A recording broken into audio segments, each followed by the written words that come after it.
As part of our commitment, we continue to tell the stories of the Hill Country survivors, heroes, and helpers that day. One of those teams right here, the Texas Parks and Wildlife Game Wardens. We got a chance to see some of their training back in Austin. This team right here was one of the first teams on the air in Kerr County. Let's introduce you to some of them. This right here is Jacob Crumpton. He's one of the swimmers. He's very new to the team.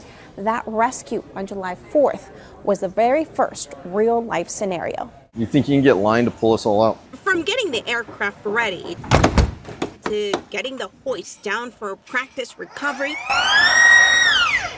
the Texas Parks and Wildlife Search and Rescue Swim Team showed us how they stay prepared. As a rescue swimmer, we're always on standby to answer the call for the state of Texas. Jacob Crumpton says getting on the team took him years because of the rigorous certification process. That's because once on the team, he's ready to face all kinds of situations. Natural disasters, vehicles getting swept off the roadways. We're there to do hoist rescues on those kind of missions that are out in West Texas. If like hikers get lost or something, we're available for that kind of stuff too.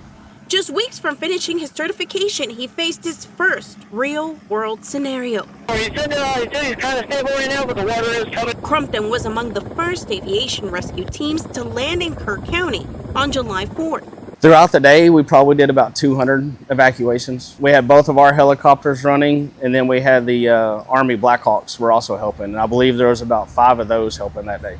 He remembers working a 17-hour day. He says the key was repetitive training in hoisting, rappelling, and communication coordination.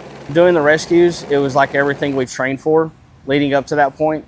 Thank goodness we do a lot of training, so when it came time to do that, we just rolled right into doing what we've been trained to do. Flying is part of Rob Mitchell's DNA. He's a 4th-generation pilot.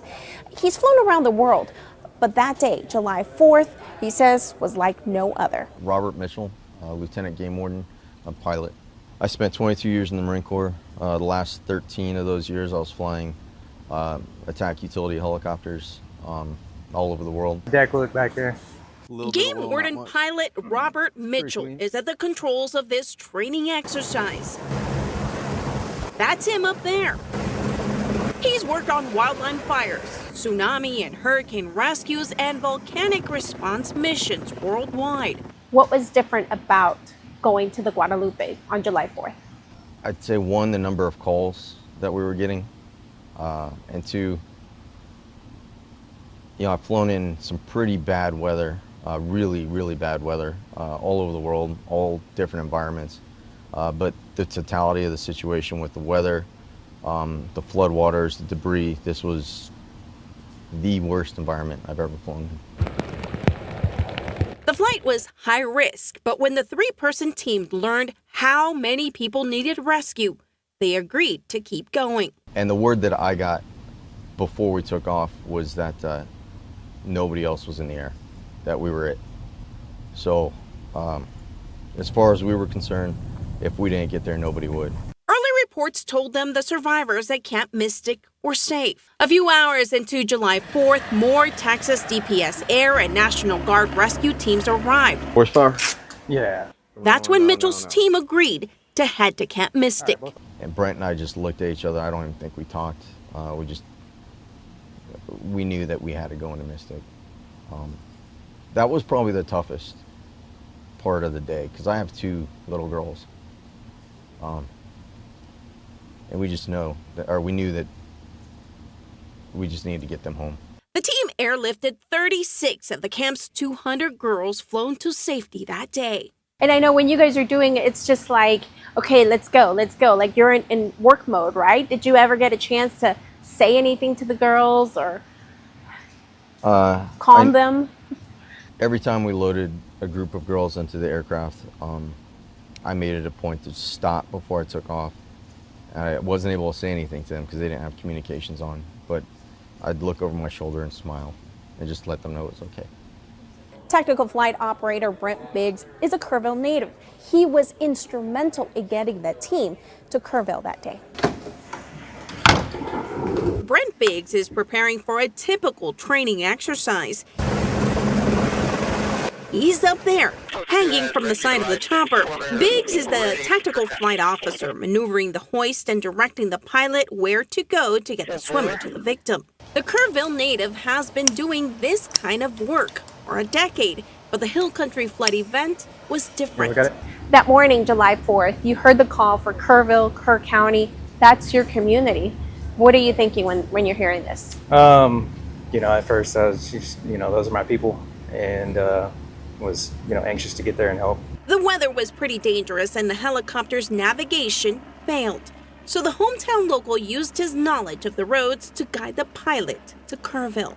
The first rescue, we took off from the airport, and we were headed upriver, and some of the boat crews were out underneath an individual, stuck in a tree.